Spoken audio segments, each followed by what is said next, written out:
Welcome back to my channel. ಯಾರೆಲ್ಲ ನನ್ನ channel ನೋಡ್ತಿದ್ದೀರಿ ಎಲ್ಲರೂ ಸಬ್ಸ್ಕ್ರೈಬ್ ಮಾಡಿ. ಕೆನರಾ ಬ್ಯಾಂಕ್, ಇವತ್ತು ನಾವು ನಮ್ಮ ಈ ವಿಡಿಯೋದಲ್ಲಿ ಕೆನರಾ ಬ್ಯಾಂಕ್ನಲ್ಲಿ ಫಿಕ್ಸೆಡ್ ಡಿಪಾಸಿಟ್ ಇದ್ದರೆ ನಮಗೆ ಇಂಟ್ರೆಸ್ಟ್ ರೇಟ್ ಎಷ್ಟು ಸಿಗುತ್ತೆ, ಈಗ 2024ರಲ್ಲಿ ಹೊಸ ಇಂಟ್ರೆಸ್ಟ್ ರೇಟ್ ಬಿಟ್ಟಿದ್ದಾರೆ.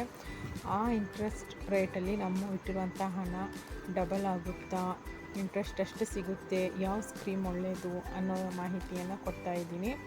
ಇನ್ನೊಮ್ಮೆ ಹೇಳ್ತಿದ್ದೀನಿ, ಯಾರೆಲ್ಲ ಹೊಸದಾಗಿ ನನ್ನ ಚಾನಲ್ ನೋಡ್ತಿದ್ದು ಪ್ಲೀಸ್ ಸಬ್ಸ್ಕ್ರೈಬ್ ಮಾಡಿ. ಕೆನರಾ ಬ್ಯಾಂಕ್ನಲ್ಲಿ 20,000 FD ಇಟ್ಟರೆ 1 ವರ್ಷದಲ್ಲಿ ಎಷ್ಟು ರಿಟರ್ನ್ ಸಿಗುತ್ತೆ ಅಂತ. ಸ್ನೇಹಿತರೆ, ದೇಶದ ಪ್ರಮುಖ ಬ್ಯಾಂಕ್ಗಳಲ್ಲಿ ಒಂದಾದ ಕೆನರಾ ಬ್ಯಾಂಕ್ ತನ್ನ ಗ್ರಾಹಕರ ಹಣವನ್ನು ಸುರಕ್ಷವಾಗಿ ಇಡುವ ಮತ್ತು ಹೊಸ ಯೋಜನೆಗಳನ್ನು ಜಾರಿ ಮಾಡಿ ಗ್ರಾಹಕರಿಗೆ ಲಾಭ ತಂದುಕೊಡುವ ಕೆಲಸವನ್ನು ನಿರ್ವಹಿಸ್ತಾ ಇದೆ. ಆ ನಿಟ್ಟಿನಲ್ಲಿ ಕೆನರಾ ಬ್ಯಾಂಕ್ನಲ್ಲಿ ನಾವು ಸಾಮಾನ್ಯವಾಗಿ ಜನರು ಹಣದ ಉಳಿತಾಯದ ಬಗ್ಗೆ ಹೆಚ್ಚು ಜ್ಞಾನವನ್ನು ಹೊಂದಿರುವುದಿಲ್ಲ. ಹಣದ ಸುರಕ್ಷತೆ ದೃಷ್ಟಿಯಿಂದ ಅವರು ಸ್ಟಾಕ್ ಮಾರ್ಕೆಟ್ನಲ್ಲಿ ಹೂಡಿಕೆ ಮಾಡಲು ಹಿಂಜರಿಯುತ್ತಾರೆ ಮತ್ತು ಹಣವು ಸುರಕ್ಷವಾಗಿ ಇದ್ದು ನಿರಂತರ ಲಾಭವನ್ನು ತಂದುಕೊಡುವ ಸ್ಥಳದಲ್ಲಿ ಹೂಡಿಕೆ ಮಾಡಲು ಬಯಸುತ್ತಾರೆ. ಈ ಯೋಚನೆಯನ್ನು ಹೊಂದಿರುವ ಜನರು ಮೊದಲ ಆಯ್ಕೆ ರಾಷ್ಟ್ರೀಯ ಮತ್ತು ಸ್ಥಳೀಯ ಬ್ಯಾಂಕ್ಗಳಲ್ಲಿ ಸ್ಥಿರ ಠೇವಣಿ. ರಾಷ್ಟ್ರೀಯ ಮತ್ತು ಸ್ಥಳ ಬ್ಯಾಂಕ್ಗಳಲ್ಲಿ ಸ್ಥಿರ ಠೇವಣಿಯಲ್ಲಿ ಹೂಡಿಕೆ ಮಾಡಲು ಹಿಂಜರಿಯುತ್ತಾರೆ ಮತ್ತು ಹಣವು ಸುರಕ್ಷವಾಗಿದ್ದು ನಿರಂತರ ಲಾಭವನ್ನು ತಂದುಕೊಡುವ ಸ್ಥಳದಲ್ಲಿ ಹೂಡಿಕೆ ಮಾಡಲು ಬಯಸುತ್ತಾರೆ. ಈ ಯೋಚನೆಯನ್ನು ಹೊಂದಿರುವ ಜನರ ಮೊದಲ ಆಯ್ಕೆ ರಾಷ್ಟ್ರೀಯ ಮತ್ತು ಸ್ಥಳೀಯ ಬ್ಯಾಂಕ್ಗಳಲ್ಲಿ ಸ್ಥಿರ ಠೇವಣಿಯನ್ನು ಮಾಡಿಸುವುದು. ಕೆನರಾ ಬ್ಯಾಂಕ್ ಸಹ ತನ್ನ ಗ್ರಾಹಕರಿಗೆ ಸ್ಥಿರ ಠೇವಣಿ ಸೇವೆಯನ್ನು ಒದಗಿಸುತ್ತದೆ. ನೀವು ಸಹ FD ಮಾಡಲು ಬಯಸಿದ್ದೀರಾ? ಕೆನರಾ ಬ್ಯಾಂಕ್ನಲ್ಲಿ FD ಮಾಡಿಸಿದರೆ ಎಷ್ಟು ಲಾಭ ಸಿಗುತ್ತೆ ಅಂತ ಈ ವಿಡಿಯೋದಲ್ಲಿ ನಾನು ಸಂಪೂರ್ಣ ಮಾಹಿತಿ ನೀಡ್ತಾ ಇದ್ದೀನಿ. ಪೂರ್ತಿ ವಿಡಿಯೋ ನೋಡಿ. ಕೆನರಾ ಬ್ಯಾಂಕ್ ಸ್ಥಿರ ಠೇವಣಿಯ ಬಡ್ಡಿ ದರ ಈ ಕೆಳಗಿನಂತಿದೆ. ಅಂದರೆ 2024ರ ಬಡ್ಡಿ ದರ ಈ ಕೆಳಗಿನಂತಿದೆ. ಕೆನರಾ ಬ್ಯಾಂಕ್ ಸಹ ತನ್ನ ಗ್ರಾಹಕರಿಗೆ ಸ್ಥಿರ ಠೇವಣಿ ಸೇವೆಯನ್ನು ಒದಗಿಸುವುದು. ಅದರ ಮೇಲೆ 1 ವರ್ಷದ ಮೇಲೆ ಇರುವ ಸ್ಥಿರ ಠೇವಣಿಗೆ ಶೇಕಡ 6.85 ಬಡ್ಡಿ ದರವನ್ನು ನೀಡುತ್ತಿದೆ.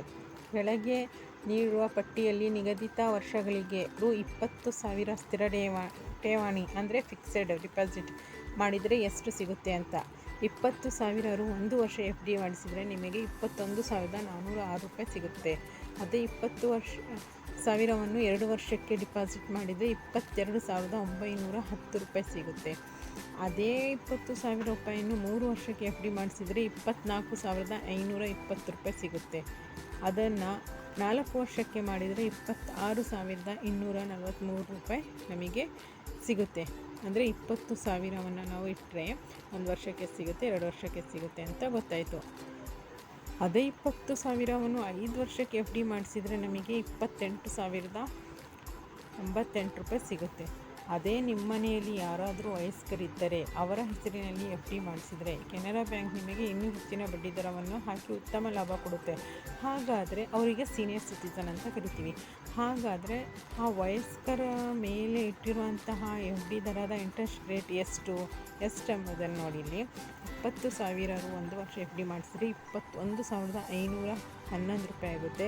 20,000 2 ವರ್ಷಕ್ಕೆ ಮಾಡಿಸಿ 20,000ವನ್ನು 2 ವರ್ಷಕ್ಕೆ FD ಮಾಡಿಸಿದರೆ 23,136 ರೂಪಾಯಿ ಸಿಗುತ್ತೆ. ಅದೇ 20,000ವನ್ನು 3ರಿಂದ 4 ವರ್ಷಕ್ಕೆ FD ಮಾಡಿಸಿದರೆ ಸೀನಿಯರ್ ಸಿಟಿಸನ್ ಮೇಲೆ 24,848 ರೂಪಾಯಿ ಸಿಗುತ್ತೆ. ಅದೇ 20,000ವನ್ನು FD ಮಾಡಿಸಿದರೆ ಸೀನಿಯರ್ ಸಿಟಿಸನ್ ಮೇಲೆ 28,575 ರೂಪಾಯಿ ಸಿಗುತ್ತೆ. ಈ ಮಾಹಿತಿ ನಿಮಗೆ ಉಪಯುಕ್ತವಾಗಿದೆ ಅಂತ ಬಯಸ್ತೇನೆ. ಯಾರೆಲ್ಲ ನನ್ನ ಚಾನಲ್ ಹೊಸದಾಗಿ ನೋಡ್ತಿದ್ದೀರೋ ದಯವಿಟ್ಟು ಸಬ್ಸ್ಕ್ರೈಬ್ ಮಾಡಿ ಪ್ಲೀಸ್.